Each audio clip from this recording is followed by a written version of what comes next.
Heyo and welcome in today. Today you're joined by me, Daniel, as we delve into painting this dinosaur character. So this character is a part of a story I'm looking at illustrating, and it is in a foreshortened scene or image. Or pose, if you want to call it that. And yeah, I'm talking to you today about struggling with foreshortening, learning foreshortening, and that kind of thing. It is a skill. It is a good skill to have if you can make things in foreshortened view. It's basically making things appear like they are right up against you, or right coming right at you, um, or right at the camera. So basically, like his tongue is going to be right up there at the camera view, where his heads and other body parts are further away. Um, Kind of a thing with his arm also coming a little bit towards you. Now, this was interesting. I did have quite a bit of a challenge with this painting here.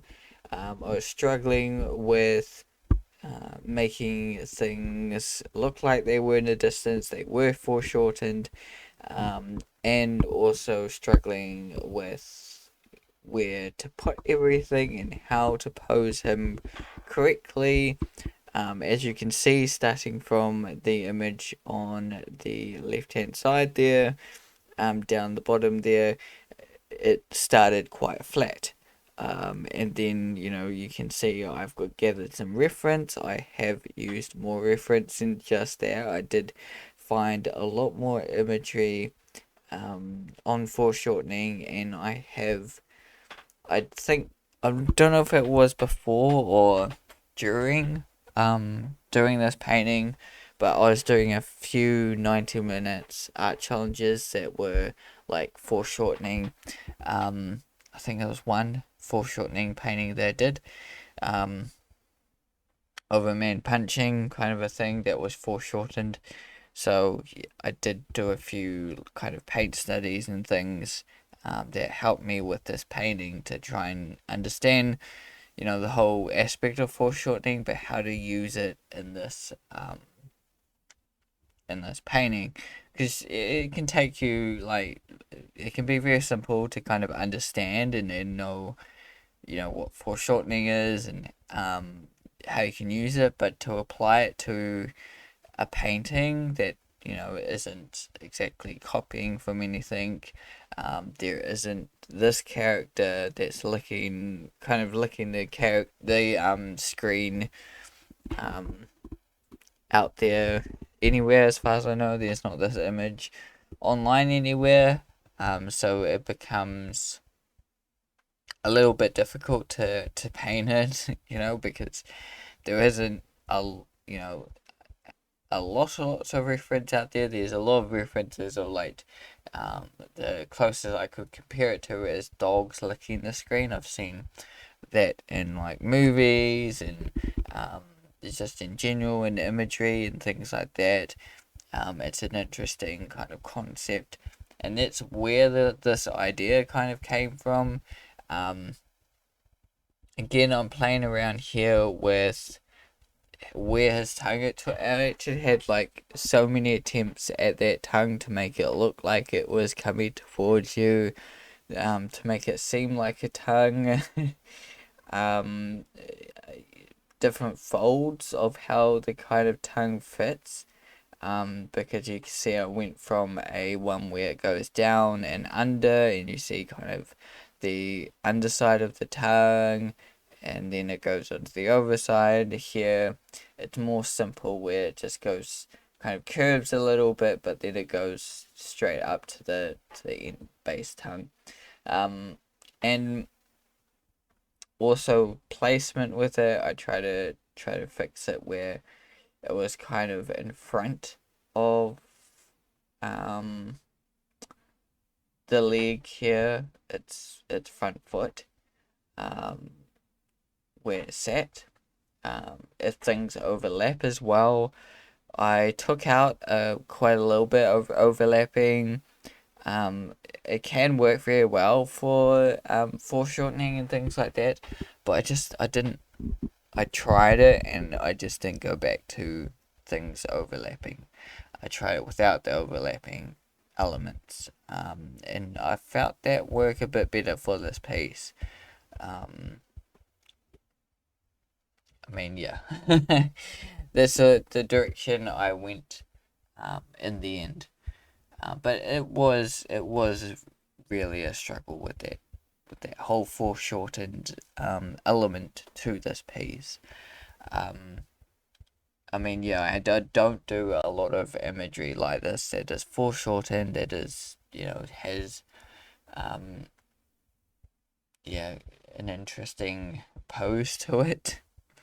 I do some interesting poses, but not like as extreme as this usually, and that's, I think, was kind of the exciting part about this, but it also was um the most battling, struggling thing. It took me hours of just thinking about it, changing the tongue a little bit, and painting and trying.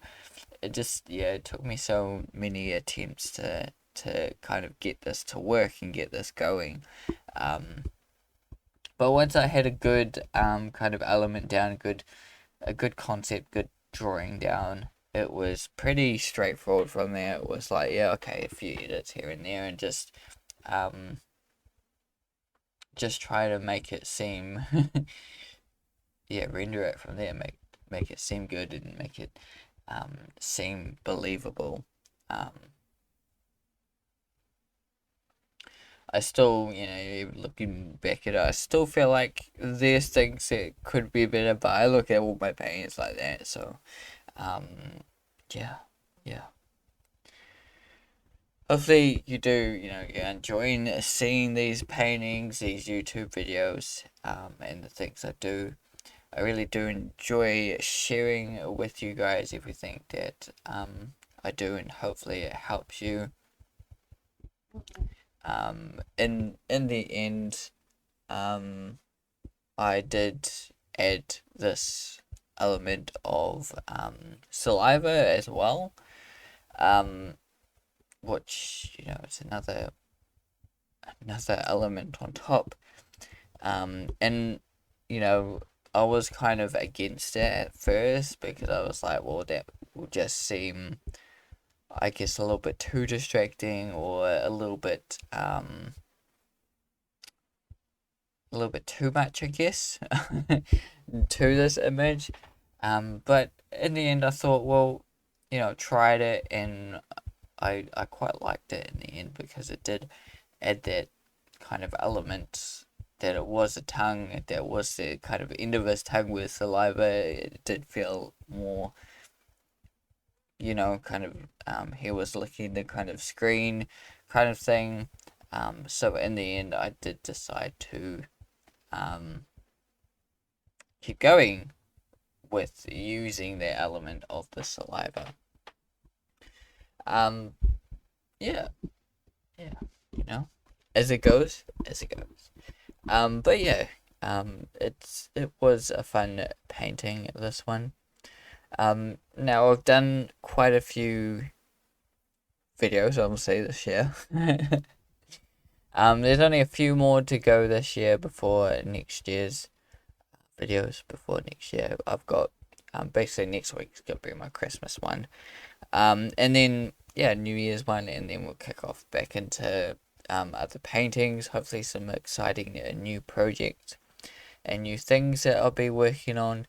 And this was an interesting, fun painting as well. As you can see, you get a lot of skipping of recording because, yeah, I do trial things, and then I'm not sure, how much how much I can record. I don't want to record like 5 6 hours or 9 hours now, because that does take me, a long quite a while to like edit those together, especially just for one video, because all my paintings now are kind of one video. I don't do like part one, part two anymore.